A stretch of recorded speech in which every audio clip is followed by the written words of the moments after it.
Почитувани гледачи, ви го презентираме нашиот видеоизбор тема на неделата на Слободна Европа, посветена на актуелните настани во регионот и светот и нивната поврзаност и влијание врз Македонија. Овој пат за Грција и Македонија во мигрантската криза. Грција сигурно сака што побрзо да заборави минатата година, но и ова по се изгледа ќе биде исто толку лош. Овој пат за Атина проблемот не е финансиски, туку физички, иако и економијата не е во многу добра состојба. Сега Грција, како и незините први соседи, ризикува да стане жртва на можното решение на проблемот со мигрантите во Европа. Ако мигрантите не можат да бидат стопирани да влегуваат во Грција преку Турција од една страна, и ако мигрантите од Грција нема да ги пуштат натаму во Европа поради сите драматични политички проблеми што тие ги предизвикуваат, тогаш можеби решението е да се изгради ѕид околу Грција. За волја на вистината, ниту Брисел, ниту Берлин не го сакаат тоа, барем не за сега. Ова се наведува во анализата на Стратфор, во која се додава дека германскиот канцелар Ангела Меркел се уште се надева дека ќе го реши проблемот со Турција, кој е еден чекор поблиску до коренот на целиот проблем – Сирија. Чамци на НАТО се распоредени во водите меѓу Грција и Турција во друг обид да помогнат во решавањето на проблемот. Но напорите да се запираат и враќаат чамците со мигранти во Турција се усложнети од фактот што Грција и Турција имаат лоши односи и територијални спорови на Егеско море. Тоа всушност ја спречува соработката меѓу крајбрежните стражи на двете земји. Грција се противи на испраќање луѓе на Фронтекс за да помогнат околу мигрантите во Македонија.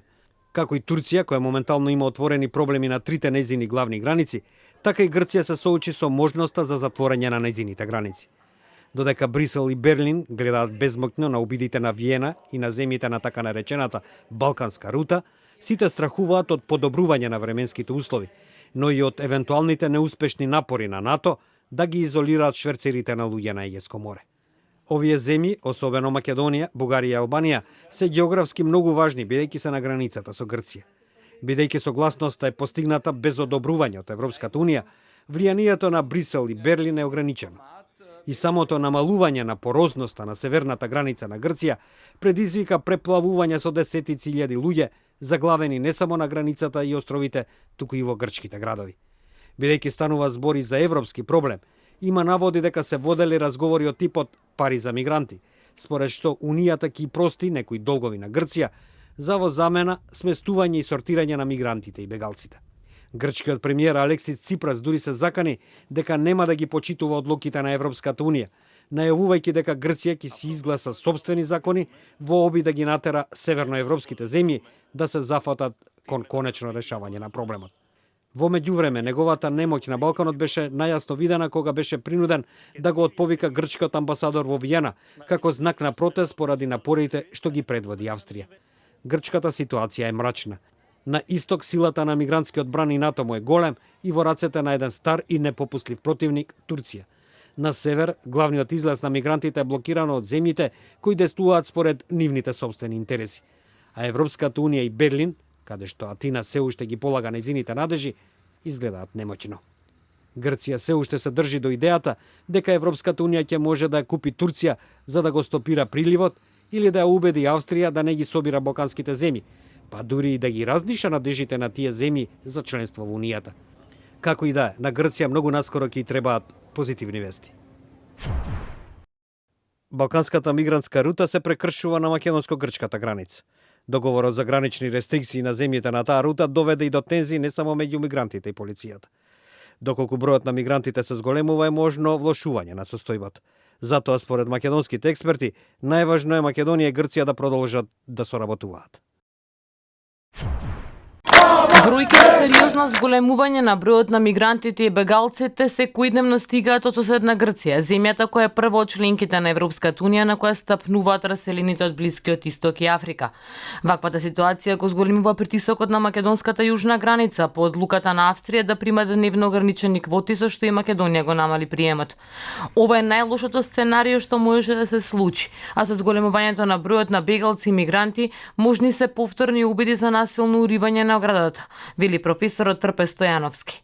Еве ова што го видовме деновиве е добар пример или добро сценарио на можни нови ризици, со тоа што доколку тој број на бегалци се акумулира и се мултиплицира, сигурно дека ова сценарио што го видовме сега, исто така ќе го видиме во некоја мултиплицирана форма. Значи, тоа се тие можни ризици или можни лоши сценарии.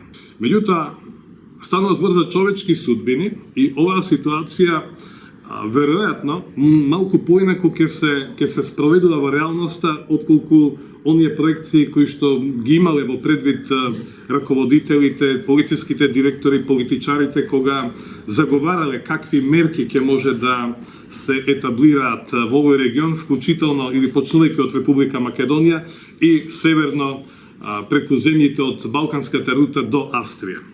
Целата криза е всушност пренасочена на границата меѓу Македонија и Грција, двете земји кои претходно имаа сериозно обременети односи поради нискиот проблем за името. Поради тоа соработката беше во некаков вид хибернација, вели Стојановски, кој додава дека ваквите предизвици носат сериозен ризик и заради тоа е особено важно да се има контрола.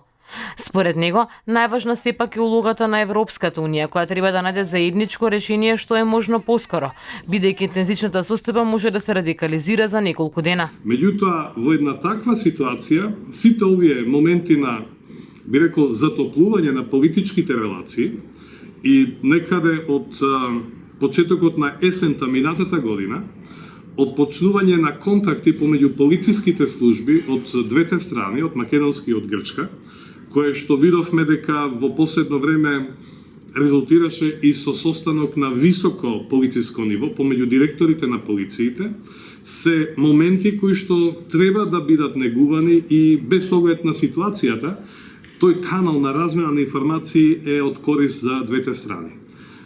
Не би требало тоа да прекине. Иако на двете соседни земји им е тешка соработката, хуманитарните работници од двете страни на границата со месеци се во координација, но предупредуваат дека тие само им го леснуваат патот или престојот на луѓето, но политичарите се оние кои треба да најдат решение.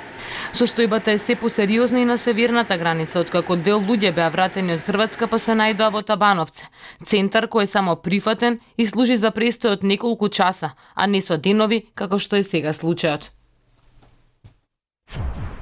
Ја следевте видеотемата на неделата на Слободна Европа. Следете не повторно секој петок на нашата интернет страница slobodnaevropa.mk.